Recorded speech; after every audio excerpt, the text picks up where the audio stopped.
El Señor Jesucristo les bendiga, mis amados hermanos y amigos que nos puedan mirar a través de esta transmisión, amén, a través de este video, que lo hacemos, amén, para edificación de sus vidas, por la gracia de nuestro Señor Jesucristo, aquí con nuestro pastor, amén, una vez más, queriendo compartir con ustedes una pequeña enseñanza de la palabra de nuestro Dios, amén, hoy bajo el tema la calidad que Dios busca, amén. Y es porque nuestro Dios siempre requiere de nosotros calidad. Amén, gloria al Señor Jesucristo. Para ello vamos a reflexionar o analizar unos textos de la palabra de nuestro Dios que se encuentra en el libro de los Jueces, capítulo 7. Vamos a leer 3 versículos o vamos a analizar estos versículos de la palabra del Señor que dicen de la siguiente manera: Ahora pues haz pregonar en oídos del pueblo diciendo: quien tema y se estremezca, madrugue y devuélvase desde el monte de Galaad. Y se devolvieron de los pueblos 22,000 y quedaron 10,000. Jehová dijo a Gedeón: aún es mucho el pueblo, llévalos a las aguas, y allí te los probaré, y del que yo te diga vaya, esté contigo, irá contigo. Mas cualquiera que yo te diga no vaya contigo, el tal no irá. El 5 dice: entonces llevó el pueblo a las aguas, y Jehová dijo a Gedeón: cualquiera que lamiere las aguas con su lengua, como lame el perro, a aquel pondrás aparte; asimismo a cualquiera que se doblare sobre sus rodillas para beber. Amén, gloria al Señor Jesús. Para ello tenemos a nuestro pastor acá que nos va a ayudar a desglosar, amén, a reflexionar y a meditar en estos textos de la palabra del Señor. Bienvenido, pastor, Dios le bendiga, muchas gracias por estar con nosotros como siempre. Amén, hermana Samantha, y muchas gracias a usted por querer con su buena voluntad colaborar en este gran programa que siempre dedicamos para gloria de Dios, y queremos que este ministerio sea para bendición de cada persona que lo escucha. Gracias, pastor. Bueno, en el texto que acabamos de leer podemos mirar una primera parte que me llama mucho la atención, pastor, y es que vemos cómo el Señor le dice que a Gedeón que pregonara, ¿sí? Y dijera, bueno, el que tiene miedo, el que sienta temor, el que de pronto no se sienta capaz, acá parafraseando, de estar aquí, devuélvase, váyase. Y vemos cómo del pueblo que acompañaba a Gedeón, la mayoría se fue, la mayoría se devolvió. Dice que 22,000 se fueron y quedaron 10,000 hombres. Entonces podemos ver que quizás hubo un pueblo un poco miedoso, un poco atemorizado, porque pues iban a enfrentar a unos enemigos, iban a la guerra. Y el Señor pues les dijo: el que tenga miedo, que se vaya. Entonces quizás vemos acá un pueblo no muy valiente, pastor. ¿Usted qué opina? Bueno, de todos modos, ir a la guerra es un enorme desafío. A mí me parece que ahí sí, como dicen, la guerra es de valientes o para valientes. Pero en la ley, o sea, en la Torá, estaba reglamentado el arte de la guerra. El pueblo de Israel tenía que guerrear permanentemente, porque no solamente tenía que proteger la herencia que habían recibido, que iba a estar asediada de peligros permanentemente. Ellos estaban ubicados en un lugar donde alrededor habían muchos pueblos, y estos pueblos eran hostiles y odiaban a Israel y no querían la presencia de Israel en aquellos territorios. Sin embargo, pues el conocimiento que tenemos de la guerra es que la guerra es cruenta, que la guerra es terrible, y que ya la ley, o sea, la guerra no hay ley, no tiene leyes que la regulen. Resulta que sí. La Biblia nos cuenta que hay un capítulo, diríamos, en el libro de Deuteronomio, donde se habla de las leyes de la guerra. Dice que cuando ya estaban enfrentados los dos ejércitos, o sea, frente a frente los dos ejércitos, y solo esperando la orden de batalla de uno y de otro lado, entonces los oficiales del ejército de Israel, dice que se presentaban ante el pueblo y les decían las siguientes palabras: quien ha edificado casa nueva y no la ha estrenado, vaya y vuélvase a su casa, no sea que muera en la batalla y algún otro la estrene. Luego dice: y quien ha plantado viña y no ha disfrutado de ella, vaya y vuélvase a su casa, no sea que muera en la batalla y algún otro la disfrute. Y quien se ha desposado con mujer y no la ha tomado, vaya y vuélvase a su casa, no sea que muera en la batalla y algún otro la tome. Y volverán los oficiales a hablar al pueblo y dirán: ¿quién es hombre medroso y pusilánime? Vaya y vuélvase a su casa y no apoque el corazón de sus hermanos como el corazón suyo. Como podemos observar, lo que hace Gedeón aquí es ajustarse a esta norma que estaba escrita en la ley. Y eso es exactamente lo que hace en aquella ocasión.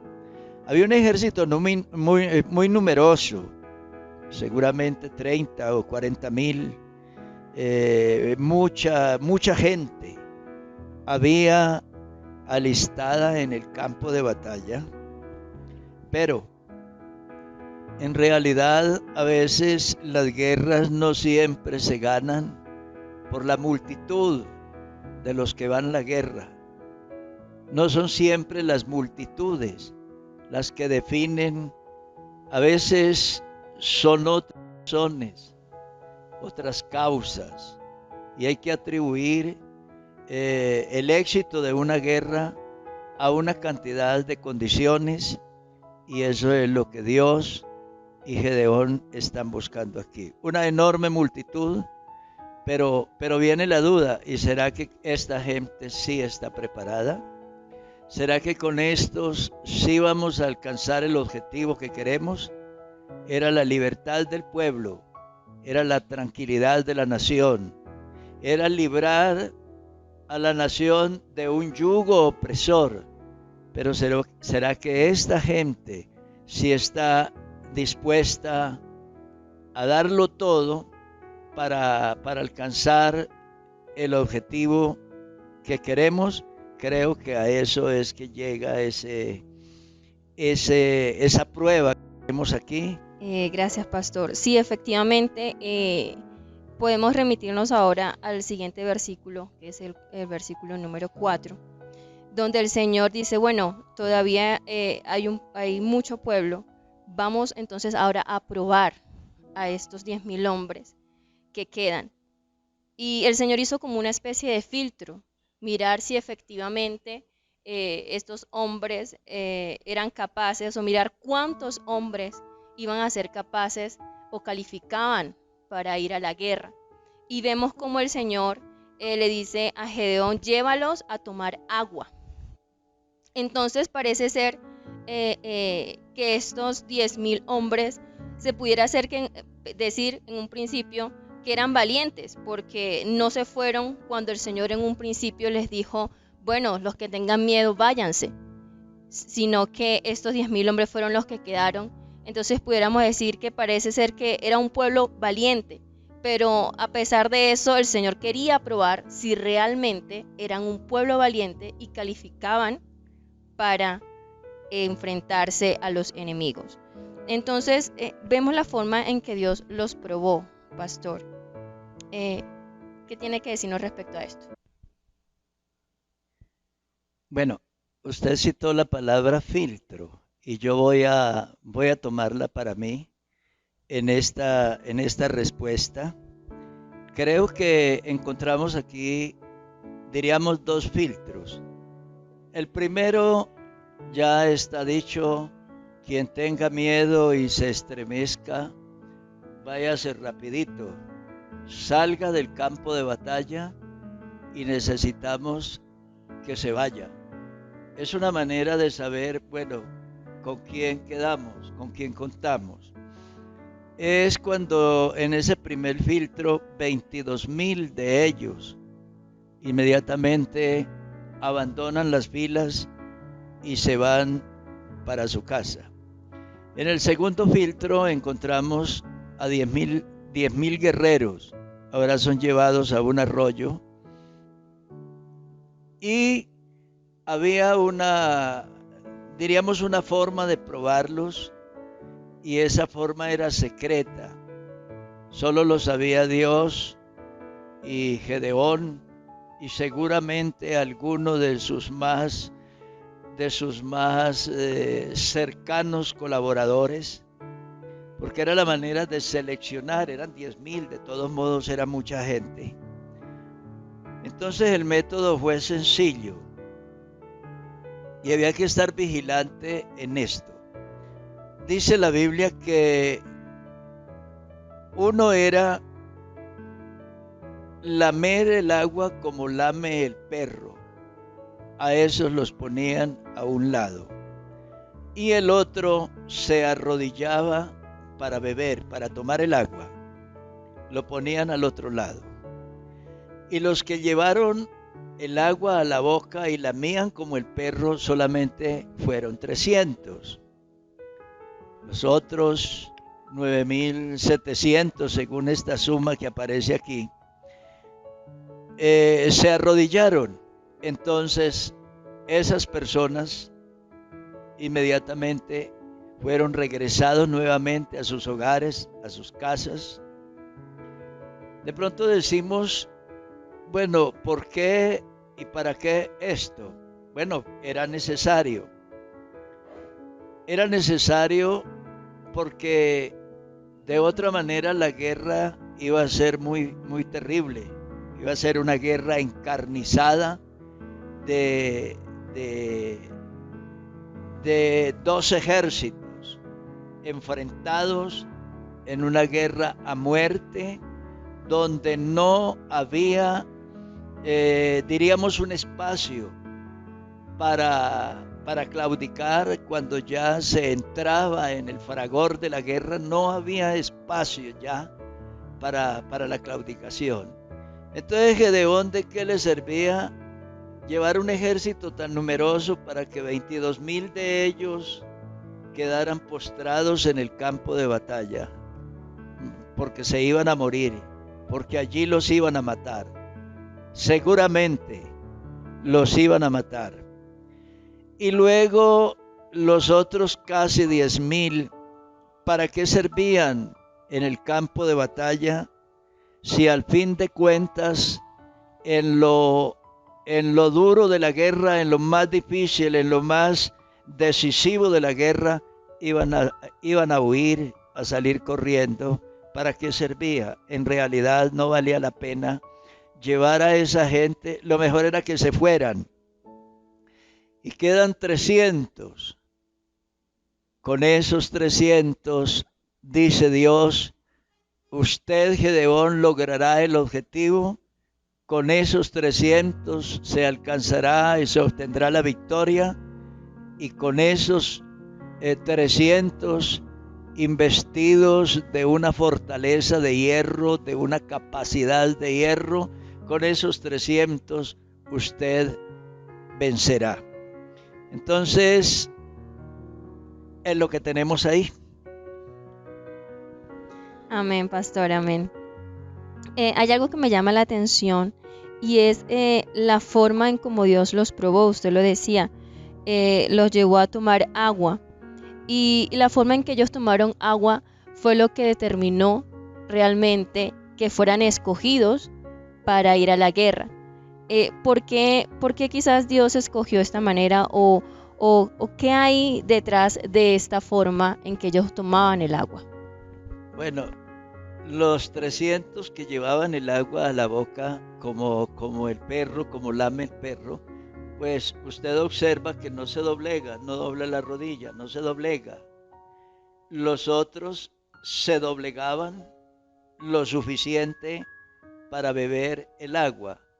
Parece que Dios se fija en estos pequeños detalles. Vamos a hacer un paréntesis y nos vamos lejos.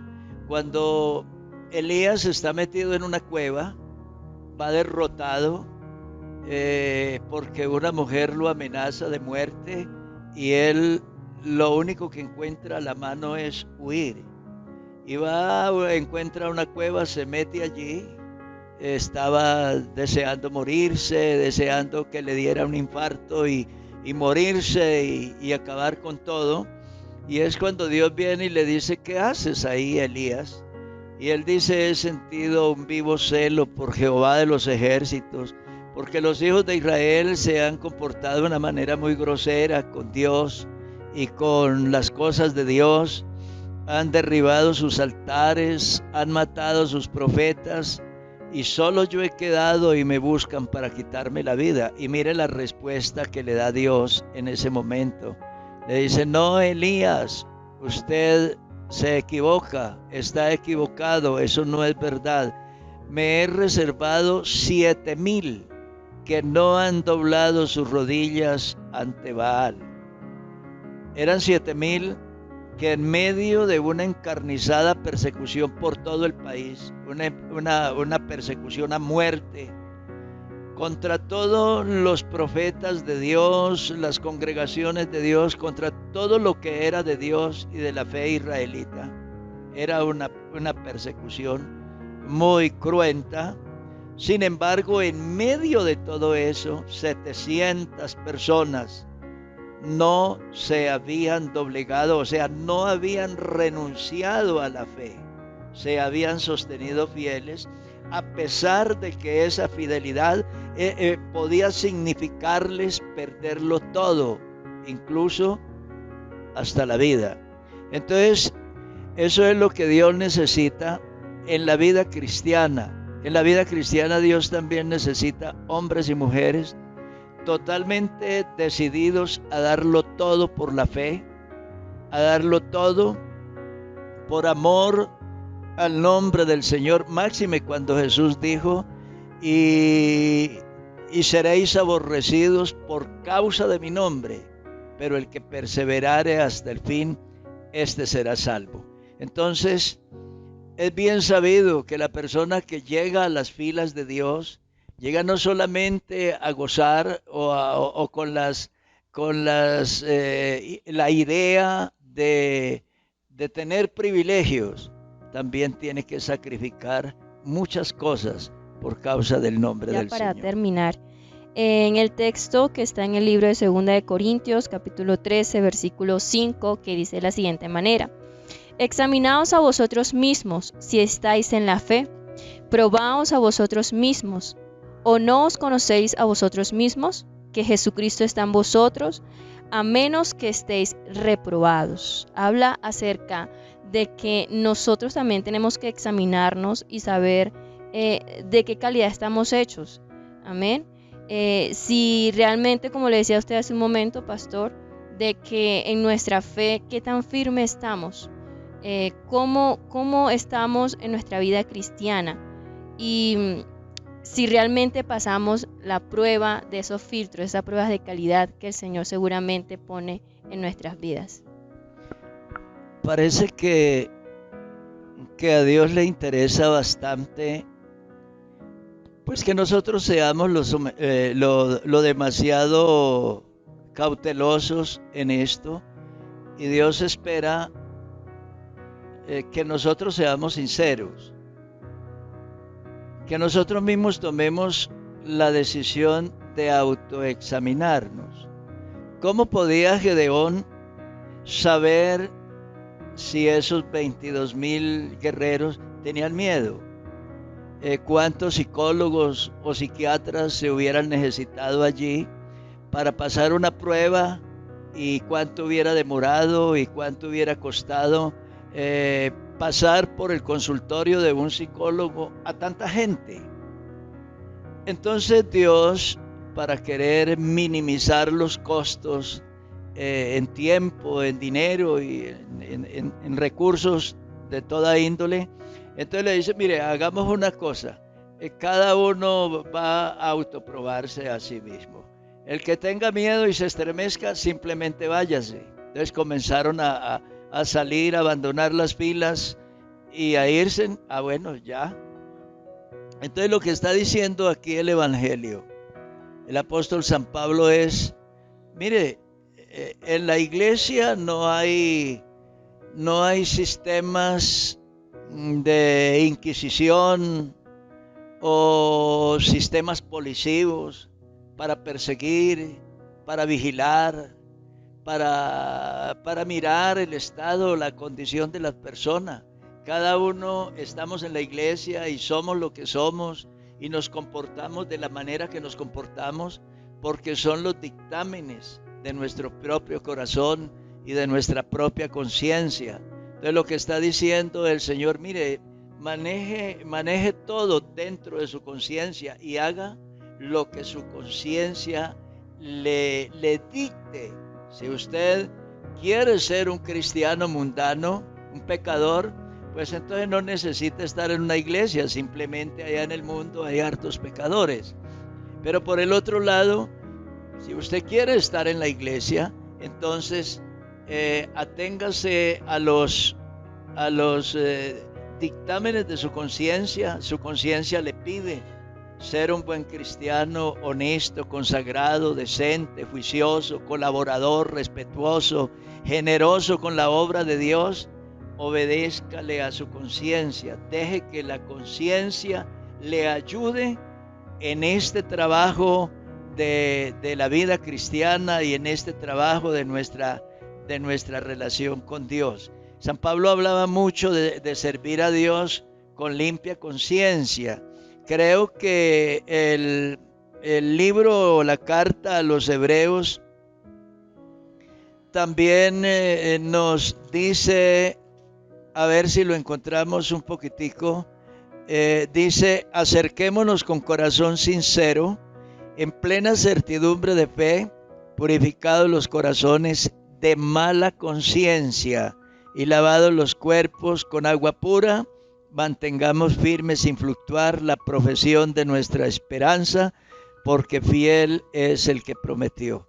Ahí está hablando la Biblia que nuestra conciencia debe ser purificada en agua. Tan extraño, parece que concuerda ya también sí, con el arroyo aquel.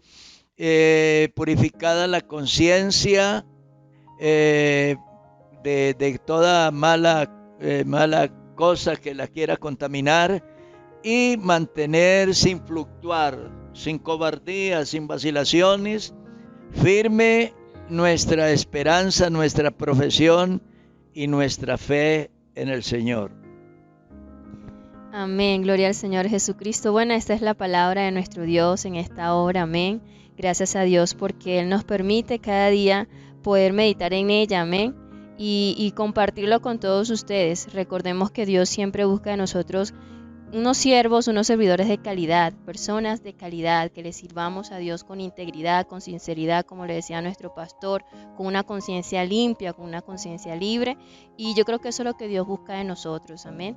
Entonces queremos extenderles la invitación para que compartan este video, para que estén atentos también a las siguientes enseñanzas, a los siguientes videos que se transmiten a través de este canal, a través de estos medios, que yo estoy segura que será de grande bendición para sus vidas, para edificación de sus hogares, su vida espiritual primeramente. Y bueno, al agradecerles por haber estado allí, nos despedimos en el nombre poderoso de nuestro Señor Jesucristo, nuestro pastor.